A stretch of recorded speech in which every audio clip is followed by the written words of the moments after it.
Good day, everyone. On behalf of the Bureau of Justice Assistance, let me welcome you to the Body-Worn Camera Training and Technical Assistance webinar on body-worn cameras and computer-aided dispatch integration. My name is Denise Rodriguez.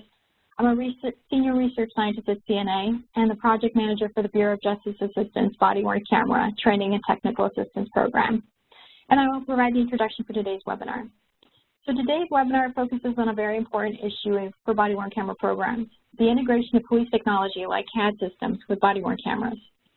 Participants on today's webinar will discuss their experiences with integrating body-worn cameras into their CAD systems, the challenges they faced in combining the systems, and the benefits they've experienced, as well as the lessons learned from other agencies looking to do the same.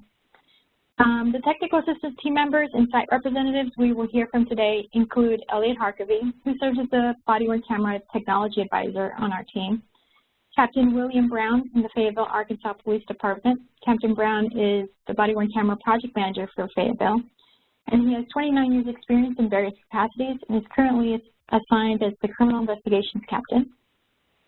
Lieutenant Lily Hotard and Sergeant Robert Lasota from Jacksonville, Florida Sheriff's Office is also joining us today. And Lieutenant Hotard has more than 22 years of experience with the Jacksonville Sheriff's Office and currently leads the body-worn camera and civil units. Sergeant Lasota has been with the Jacksonville Sheriff's Office for 14 years, and prior to being promoted to sergeant, he was a high liability academy instructor and was the agency's lead defensive tactics and conducted electrical weapons instructor.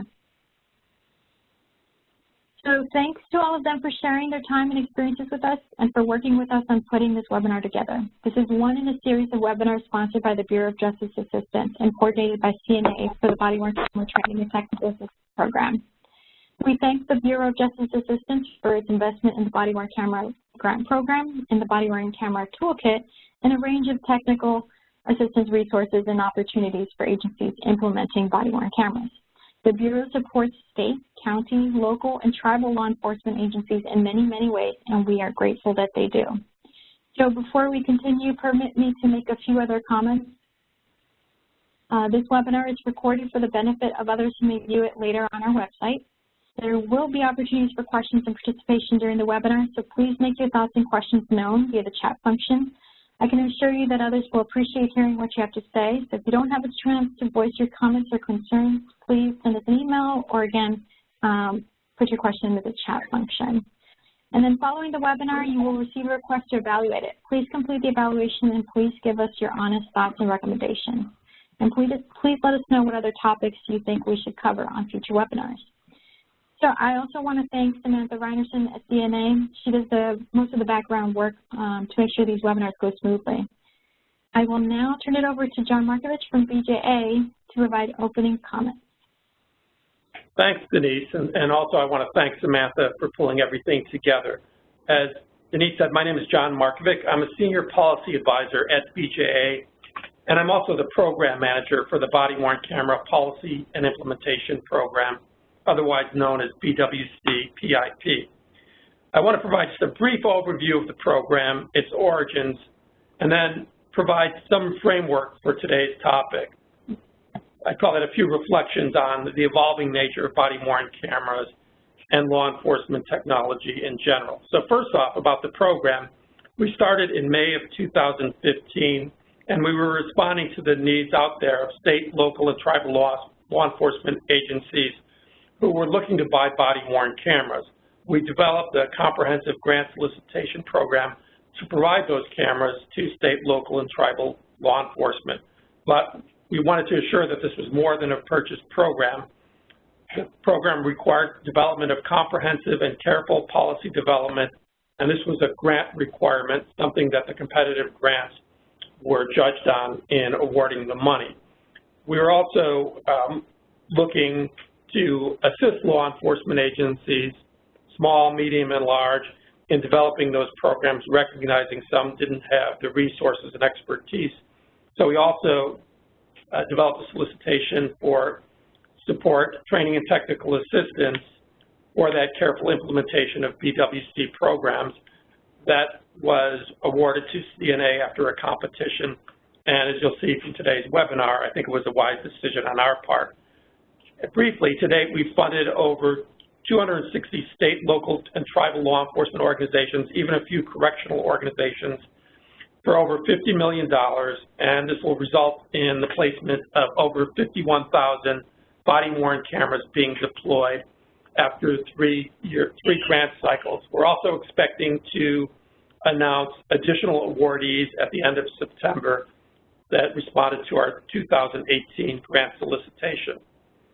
So as BWC technology and policing has evolved over the last few years, BJA, CNA, and our partners from Arizona State University and Justice and Security Strategies have worked hard to keep pace.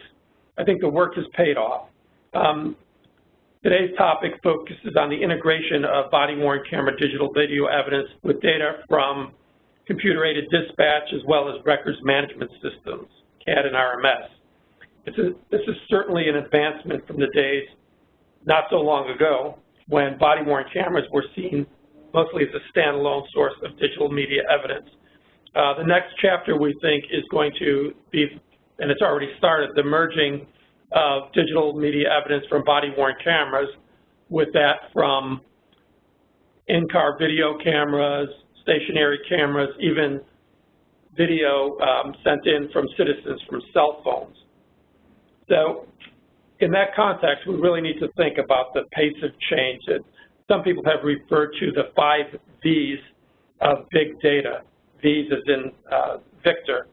We know there's an increasing volume of data coming at us with ever greater velocity, and there's an increasing variety of data that law enforcement agencies must deal with, not just the digital media evidence I alluded to, but also the evidence of the data from records management systems, RMS, other intelligence systems, you name it. There's lots of data out there.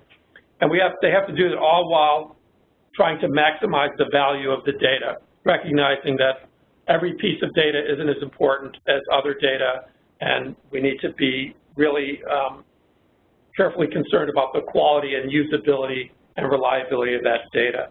So I think that's the context of the challenge that we're facing, and we're moving forward as a field. CNA and BJA are trying to keep pace and be of service to not just grantees, but other agencies deploying BWCs.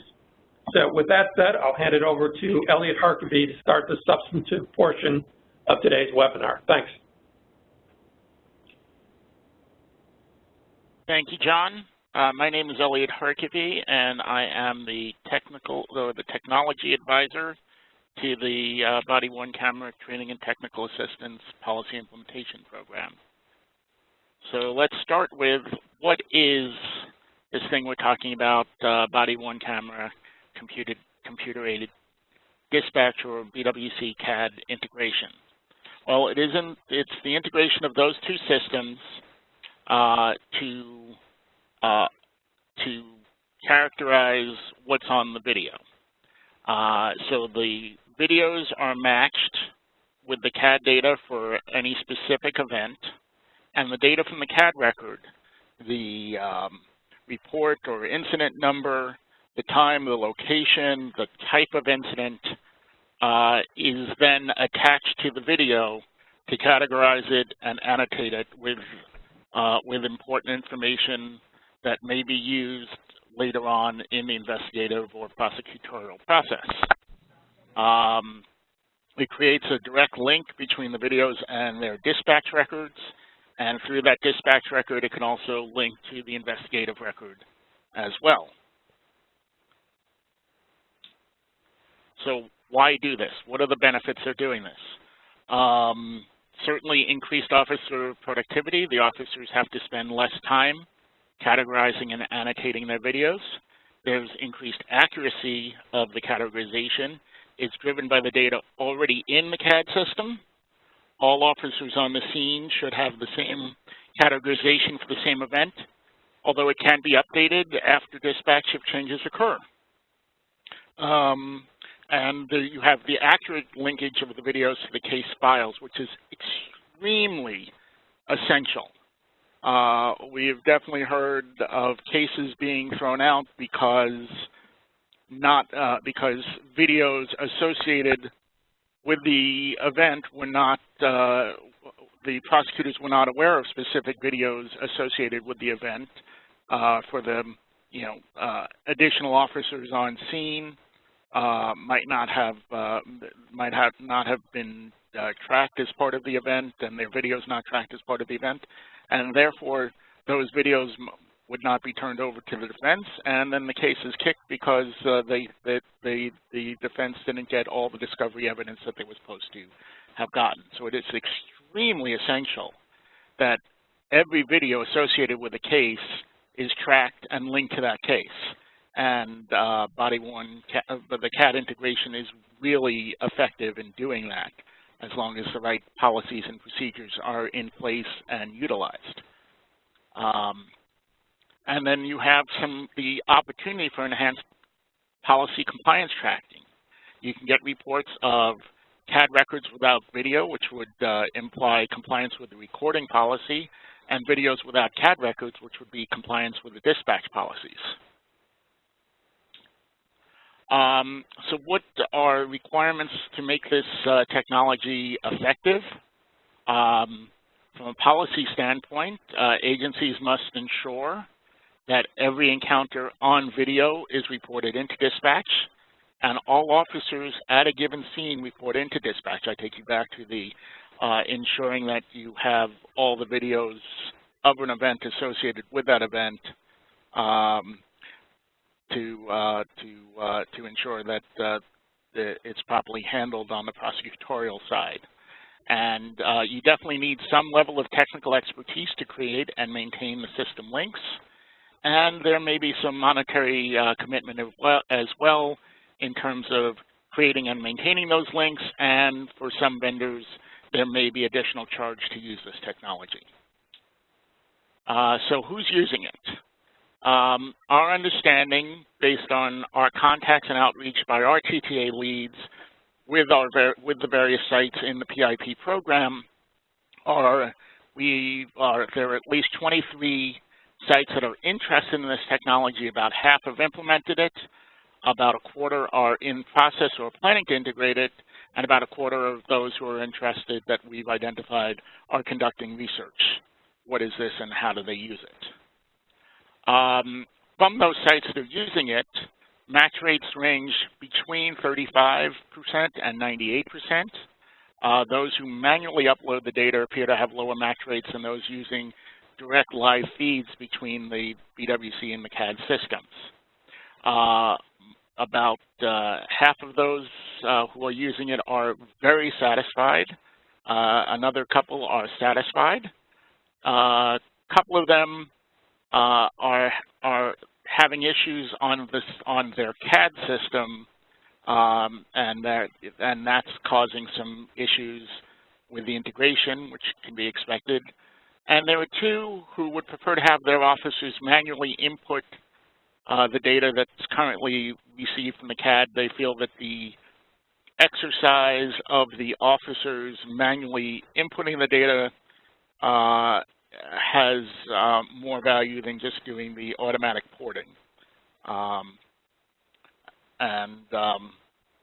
the 12 agencies, 10 would recommend the CAD integration to others, although 2 would provide caveats about ensuring the proper expertise and technology to support the integration. So with that, I will pass it off to Sergeant Lasada and Lieutenant Hodard of Jacksonville Sheriff's Office to take us through their experience testing multiple vendors. Good afternoon. Thank you. Sergeant Lasada here. Real quickly, I'm going to go through kind of the Jacksonville Sheriff's Office process and our experience with the CAD integration. So I'll jump right in here. We've performed a test with 3 different vendors. During that time, we had about 30 or so officers that tested, and for around 90 days with each vendor.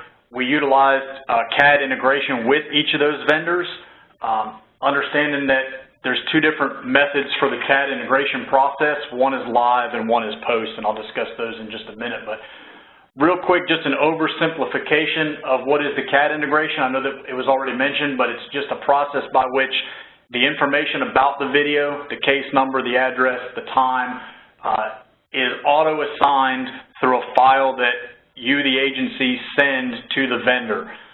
This metadata is matched to the video based on assignment of the camera to the officer and the start date and time and stop date and time of the video. When those come within an acceptable time frame to the vendor of the information that you send from CAD, from the dispatch, it will auto-match in the cloud and auto-assign.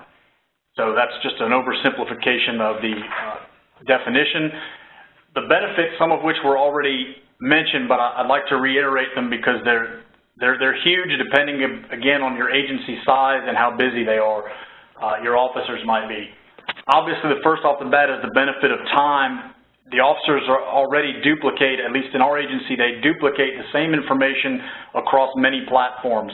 For every report they may write related to an incident, they're duplicating address, case number, folks' names, and perhaps the narrative. So we're saving time by not adding to that list of platforms which they need to redundantly enter the same information. The second one was accuracy, and that's already been mentioned, but again, you limit the human factor in creating an error while entering that data. Somebody might be busy, somebody might be close to the end of their day and rushing through this. They may make some errors, and you really don't catch the error until later on down the line when an investigator or a state attorney, a district attorney is looking to locate that file. If somebody fat-fingered the keys or didn't put in the correct report number, it can be difficult in locating that.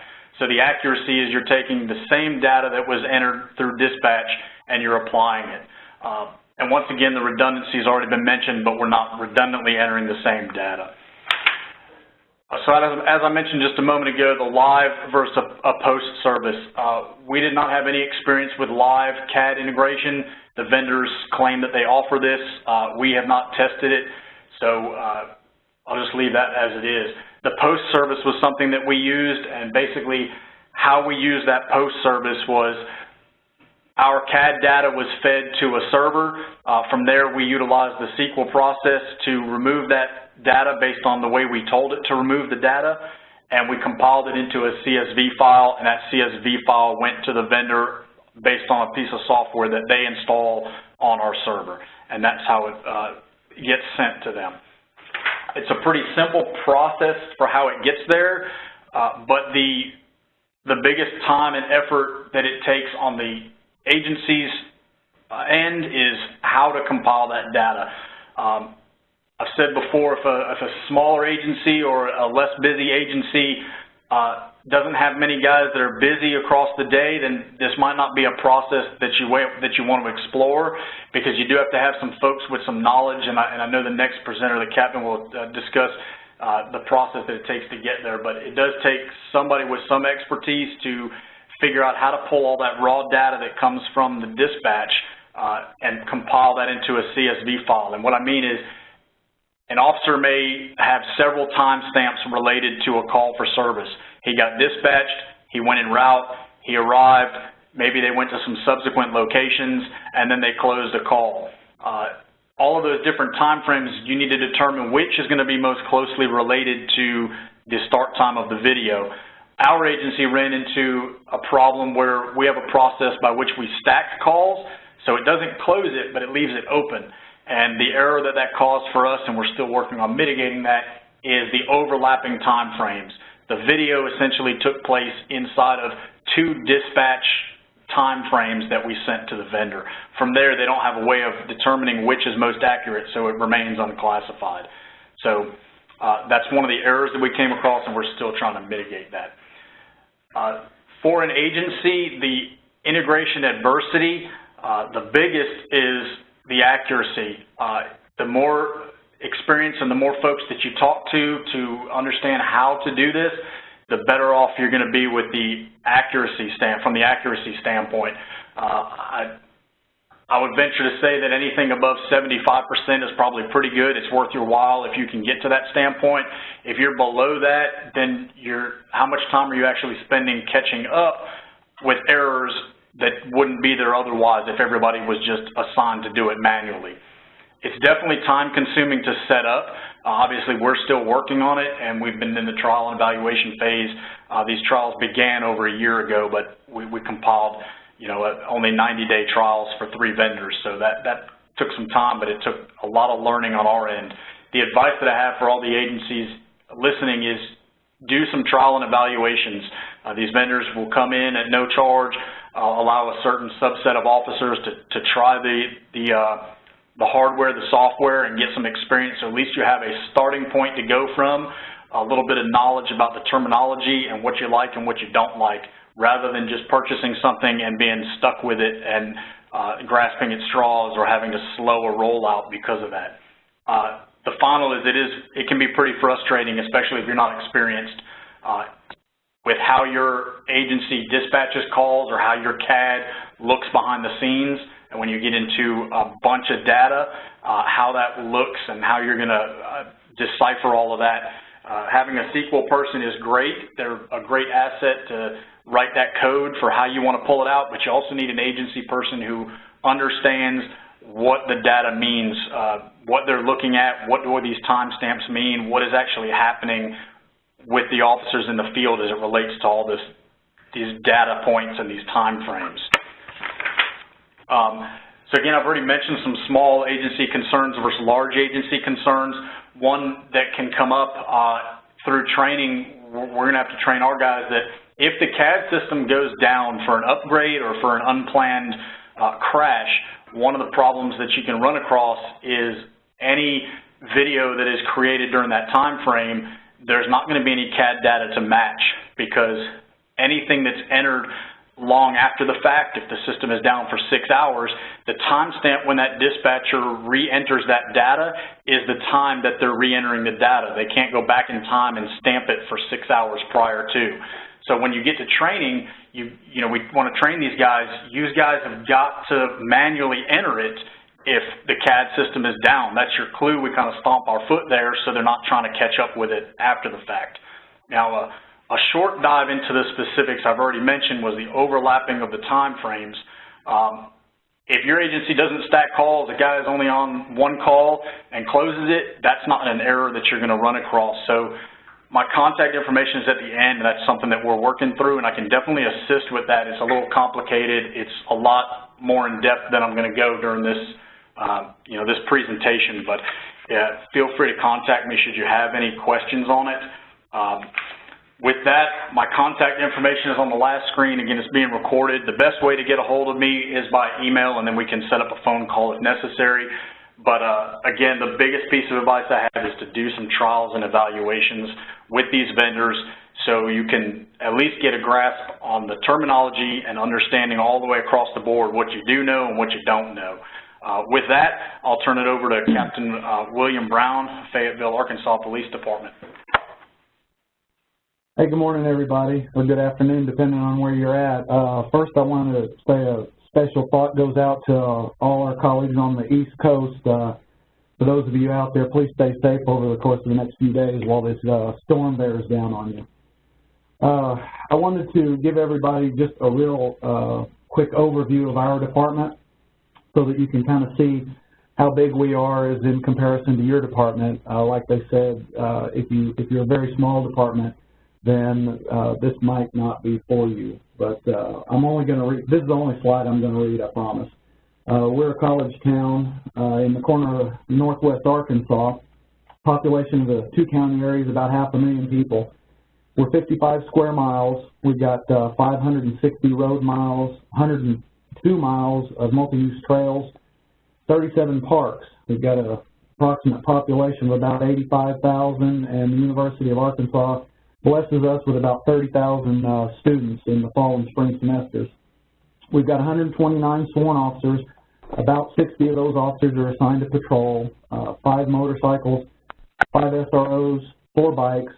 We work 12-hour shifts, and we have a 9-beat as a minimum for patrol. We have about 50,000 calls for service a year. That's just calls in for service, not self-initiated activity, and we also have Walmart, J.B. Hunt, and Tyson Foods right here in the area, so we have lots of special events. We've got the university football games. We've got one of the largest motorcycle rallies in the nation. and the largest shareholders meeting in the world with Walmart. All of that stuff comes through. We're recording about 500 videos a day, and every time I do a test of the CAD integration, I get 91 to 94% successful integration rate. So, you know, why did we want to do this? You've heard some of this stuff already, but the reason we wanted to do it was so that we could keep our officers on the street.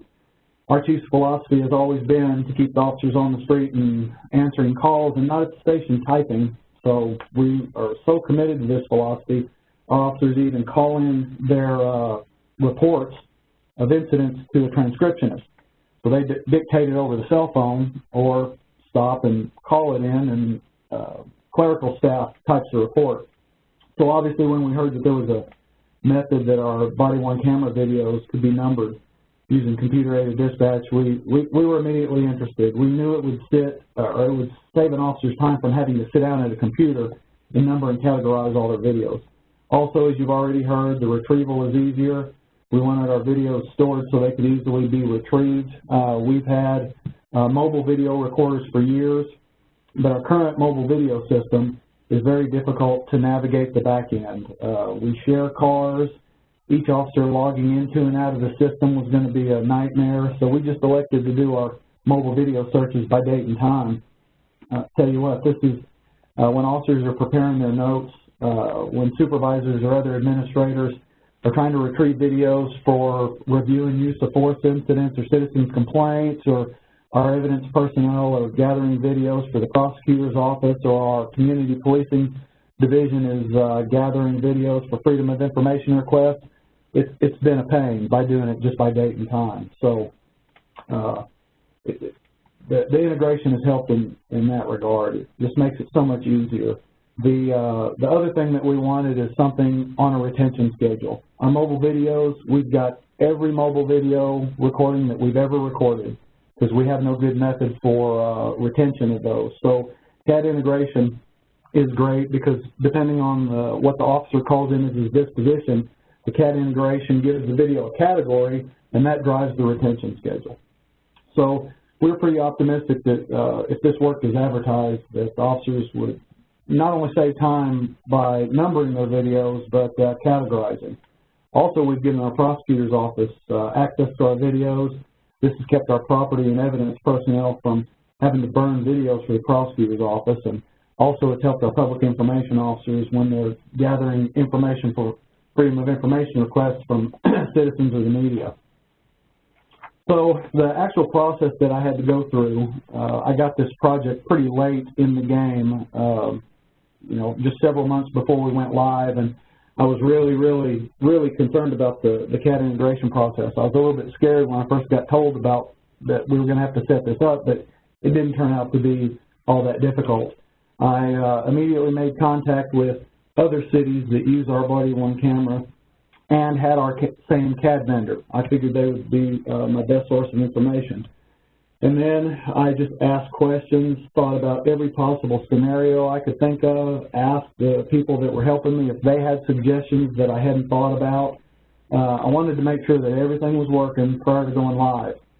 So seriously, one big tip is to contact some other people that have gone there. Don't reinvent the wheel. Ask questions. Don't be afraid. Everybody's willing to help you, but you have to ask. So the other thing was that I learned that our integration process was going to require this SQL programming to work. I didn't have a clue what that was, and so I talked to my city IT, and fortunately for me, I'll talk about it here in a minute, but our city employs a person that is well-versed in SQL. So the biggest piece of advice that I can give you, and you've already heard it, is test, test, and test. For those of you who are listening who aren't police officers, you can bet that after the second or third time something doesn't work, the cop's done with it. So you can't do too much testing. Please test before you go live. We caught a lot of little things that made life so much easier and made the project go so much smoother just in our testing.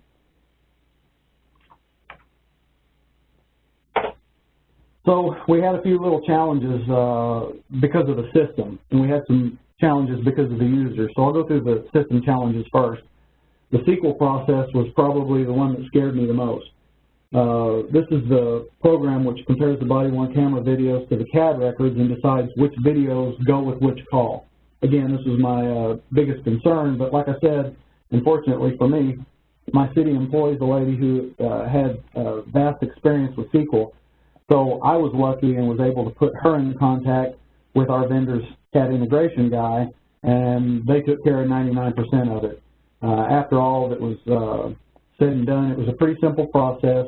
We did have about an 18-day delay in our go-live because our programmer is part-time and off-site, so she remotes in to do her work, and she had competing demands of her time, and if I had started putting the CAD integration piece together a little bit sooner, we probably would have hit our go-live date. So my tip here is just make sure you give yourself enough time to get your query developed and tested.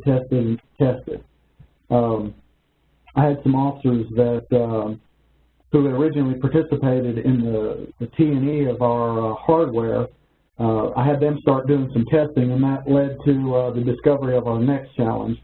And so the next challenge was that we realized that our dispositions in our computer-aided dispatch were not set up to differentiate between felonies and misdemeanors. So in Arkansas, there's different retention requirements for felonies and misdemeanors, so we needed a way to separate the felony videos from the misdemeanor videos for retention purposes. So we had to break up some of our dispositions into misdemeanor, felony, and non-criminal to match up with Arkansas retention laws. So, again, this was a simple fix. Our dispatch manager simply added the additional dispositions into our CAD system, and your CAD may not be that simple, or it might be. It might take your CAD vendor's assistance if you have an issue like this, or if somebody in your dispatch isn't familiar with adding dispositions.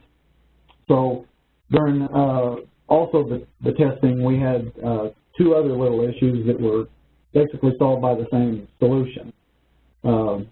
Somebody, and I can't even remember who it was, brought up the question about a situation where your video gets a category based on the information that the initial officer puts into CAD, and later on that video should have received a different category, higher category. For example, an officer goes on a call of a suspicious activity. It gets labeled a no action with a 30-day retention rate. Well, then a couple days later, the citizen calls in and says, "Oh, wait a minute, I had a theft, and something out of my yard was stolen." So then that becomes a misdemeanor theft. We have to keep it in Arkansas a little bit longer. Then a few days later, they find out that the suspicious activity turned misdemeanor theft was a felony because they broke into their shed and stole their lawnmower, something like that. So we needed an additional way after CAD categorized the video to recategorize it later down the road. So what we ended up doing was we put our statute numbers into our CAD mapping, and I'm going to show that to you here in a second, so that not only does our query look at CAD, it looks into our records management system for 30 days to see if there's any change in the disposition of that case. So if it goes from a no action to a misdemeanor to a felony to, let's say, something that we have to keep forever, the records management system also does that. So with our system, retention is based on category with the longest retention. So if CAD labels it a misdemeanor, a detective later figures out it's a felony, changes the case to a felony, adds that felony statute, then our integration will add the felony category to the video, and it's kept that long.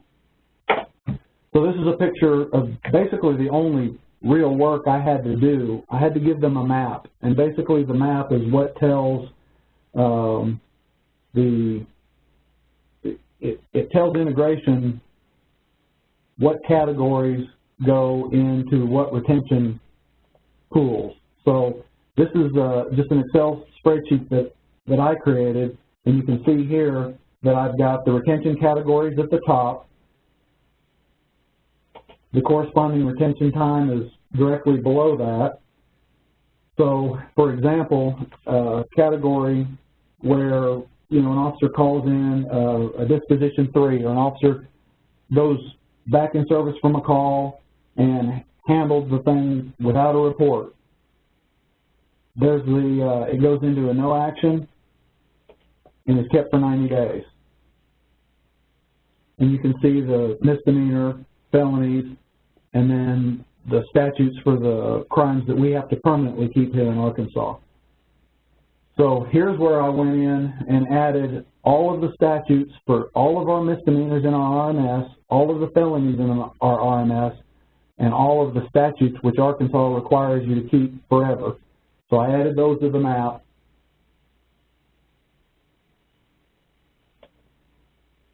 And that was basically all I had to do. And then the CAD SQL lady and our vendors, CAD integration guy, set everything else up. Hopefully you'll have somebody that can help you out and get all of that done. So now on to the user challenges. We had a few things, and you've heard of some of these already, but the biggest problem was getting officers to call in the new dispositions. Since we had to add some dispositions, officers have been using the same dispositions for 20 years, so we basically started having them calling the new dispositions several weeks prior to our go-live date, so they'd be in the habit of using them. Also, officers have a horrible habit about not calling in their calls when they're out of the car. So they had to realize that their videos are not going to get assigned a number in a category unless there was a CAD call to go with their video. You heard this earlier. This is where we had to educate them, and we had to write our policy very strict. So officers are required to record a video anytime they're interacting with citizens in the performance of their official duties. We actually wrote that into our policy. And we had to get them to call in their calls. The next thing was that the officers had to be educated on situations where CAD is unable to match their video up to a call. So a couple of examples of that are with our RMS, a 2-man unit.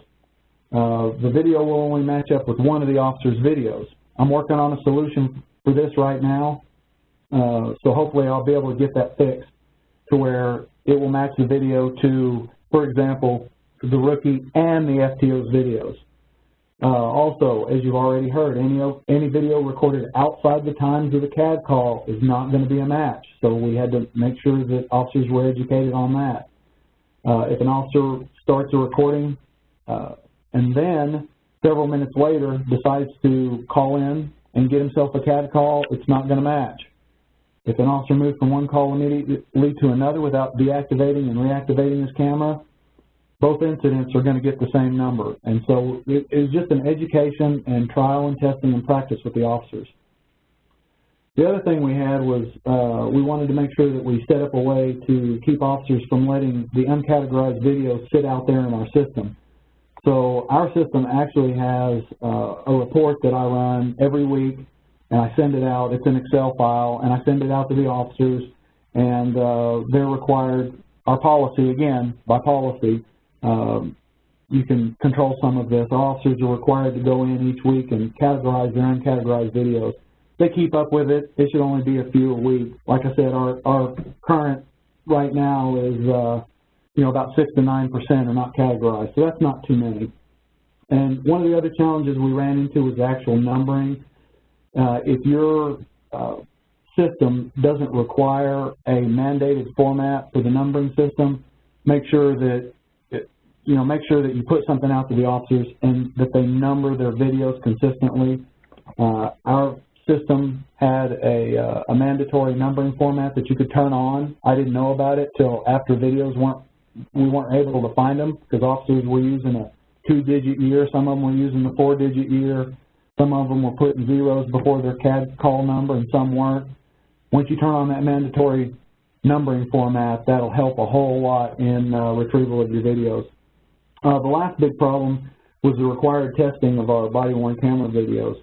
So we've got a device in our cars that whenever an officer turns on his body-worn camera, turns on his conducted energy weapon, turns on his lights, his siren, removes his long gun from the lock, or even opens the back door of the car, it activates his body-worn camera. So since the guys have to test all their equipment before they go on shift, anyone standing within 50 feet of any one of those cars, every single one of those events activated their camera. So what we did to solve this problem is we created an incident called briefing. All officers, before they go on shift, are placed in briefing, and they do all of their equipment testing prior to, during this briefing time. And so all of those activations while they're testing all their equipment goes under one call number. And, you know, those are the big things. I can't say enough good stuff about our CAD integration. We've got almost a year under our belt right now, and I have access to a SQL person, so it wasn't too bad of a process. I don't think the officers would tell you that they don't like it. I'm sure that if we didn't have it, they would be able to say that it was a pain for them to have to go in and categorize and number all those videos. But for the most part, it was a really easy process. And I'll give you my contact information also. So I have a SQL person that I can put you in contact with if you've got any questions, and you can email me or give me a call if you've got any questions about anything that I discussed or anything else that you can think of. So I think I'm sending it back to Elliot. Well, thank you, Captain Brown.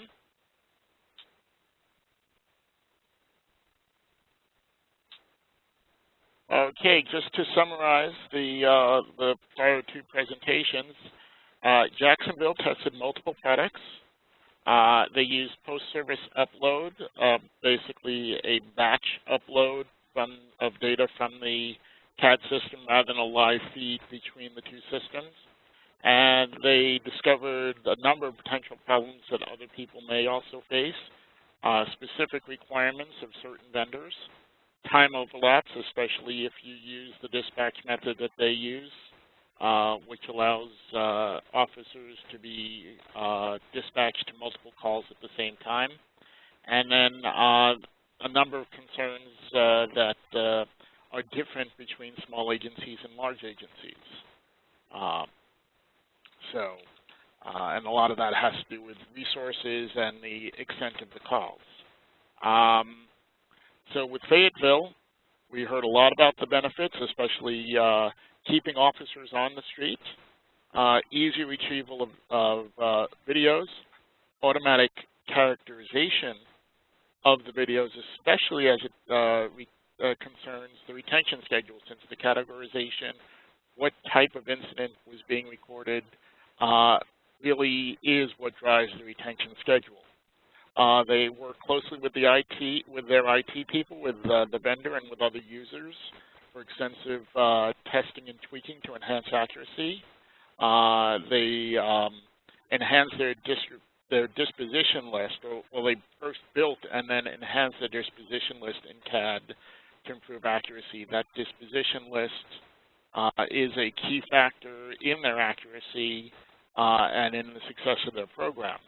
And they train the officers on the dispatch requirements, but they still do have to follow up on some uncategorized videos. So from that, there were a number of promising practices that for an extremely successful program. A key thing, as I've mentioned a few times now, is requiring all officers on scene to check in with dispatch. It's that 7th, 8th, or 9th, or 15th officer on scene that has video, but is not attached to the scene and the incident that could wind up being a problem later in prosecution. Requiring all officers on the scene to check in with dispatch, absolutely essential for a successful program. Requiring that all self-initiated calls are reported into dispatch so that there's data in dispatch to match to the video to categorize and annotate that video. Requiring officers to provide a follow-up with dispatch at the end of the call, denoting how the call was resolved, what Fayetteville did as a disposition code. Now, another thing that Fayetteville mentioned is running additional queries not only against the CAD system but against the record management system to add any additional data that might be relevant to the video. And not only does that provide the direct linkage of the data, but it provides a direct linkage between the video and the RMS in addition to the CAD system. And then emailing officers to annotate and categorize any videos remaining uncategorized after the CAD synchronization. And that if the above practices are followed, most uncategorized videos should fall into the following category: testing their equipment, miscellaneous minor civilian interactions that would not be considered calls for service, such as answering questions, providing directions,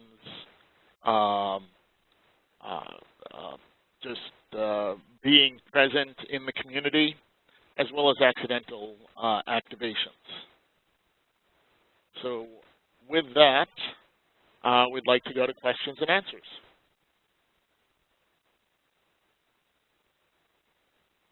Thanks, Elliot. So we've received a couple questions from folks who've registered.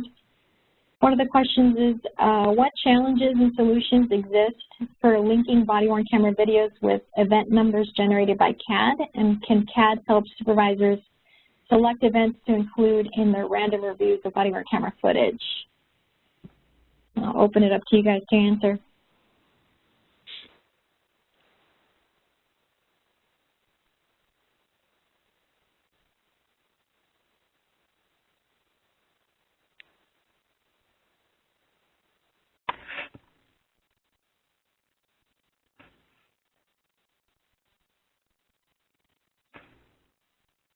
Elliot or Captain Brown, folks from Jacksonville, any? This is Jacksonville. If you can repeat the first part of the question, I believe it was a two-part. If you can repeat the first part. Sure. What challenges and solutions exist for linking body-worn camera videos with event numbers generated by CAD? Those were pretty extensively covered. When you take an amount of raw data out of CAD, that's the SQL process that both the captain and I talked about. You've got a large amount of data that you need to condense down to a Excel file that's saved in a CSV format. So what you're going to send to the vendor will be, for any event number, you can only send one start time and one end time per officer. So as long as that officer was on the call, had a start time and an end time that was around the same time that they started the camera video and stopped the camera video, that will accept in the system to integrate that data in the cloud based on the officer's assignment of the camera to themselves and also being on the CAD call. I think that should answer it. I don't know if the captain wanted to elaborate any farther. No, I mean, that's exactly right. I think the second part of your question had to do with supervisor review, random review. Is that what it was? Yeah, using the CAD and the body-worn camera integration to select events for the random reviews. Well, I mean, our supervisors use it to review all use of force incidents, number one, and then they're required to go through and do some random review of body-worn camera video. I think it's 2 or 3 a quarter from each officer, and I think they just randomly select something. I don't know that we have anything set up to where it will just randomly select some videos. So I think they just go through, and it might be an event that, you know, an officer comes in and says, hey, I had an interesting call, or that he just gets a call from a citizen, either good or bad, compliment or complaint, that they don't want to do anything formal, just want to let us know about it. I think they use those for some of their random reviews, but we don't have our system doesn't allow just to select at random any videos for review. Sergeant Lasada here. The vendors that we tried, the 3 vendors did not have anything in place to randomly select videos, and this was an issue with our union that we have to address. We've requested that the vendors look into this. However, in the interim, we're using basically just a Google random number generator, and that's done by 2 supervisors, each of a different rank, so that there's some accountability there, and you can throw in a number of digits, whether that's 5, 6, 7 digits, and make sure that they're between whatever time frame you want to pull a random video, whether it's 3, 6, 9, 12 months, and hit enter, and it will spit out a random call, basically, a random report, and from there you can locate that video. Again, it's antiquated. We really don't want to continue to use that long term, so that's been a request of the vendors. This is Elliot. My take on both questions. The first part of the question, matching the incident number from the CAD to the video, that's what the whole process is about. So the issues around it are all the issues that were discussed by the sergeant and the captain about the growing pains, but it's been well worth it from both their perspectives. And in terms of the randomization, I'm not sure that it helps with the randomization, but if you have criteria, as the captain mentioned, for specific reviews, such as the use of force, that it will really help with. The randomization is,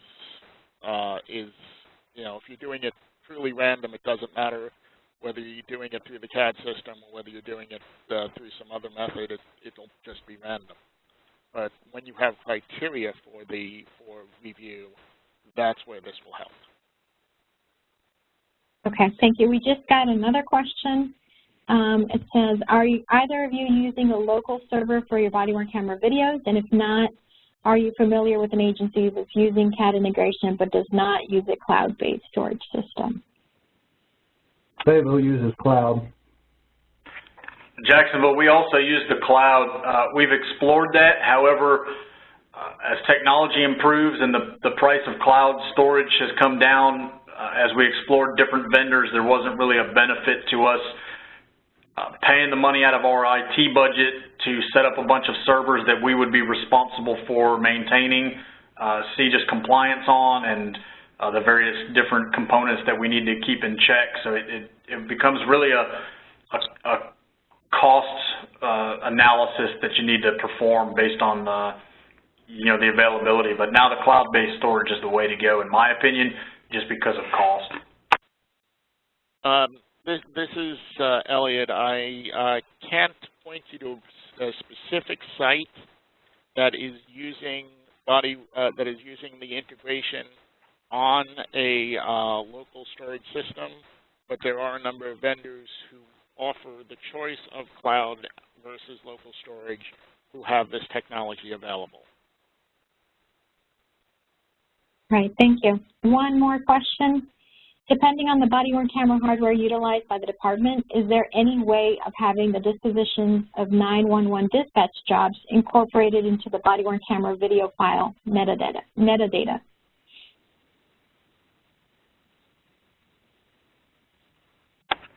This is Jacksonville. Fayetteville did, and we did as well. That's one of the major purposes to use the CAD integration. Utilize some sort of checkback code or disposition of a call, even if you have to create those out of thin air or create them newly and have those auto-assigned. That is a major, major advantage. I think you're really kind of spinning your wheels if you're only going to integrate the call number or the case number and not automate the retention, because the officer's still going to have to go in and manually set the retention, so you're duplicating your efforts. Yeah, unless you plan on keeping all of your videos forever, which if you do that and get an FOI request, depending on your state and how liberal your FOI laws are, I mean, your agency could be brought to its knees with FOI requests. So that's why we wanted the retention scheduled as much as anything, is to keep that from happening. And for those who are acronym challenged, FOI would be Freedom of Information Requests.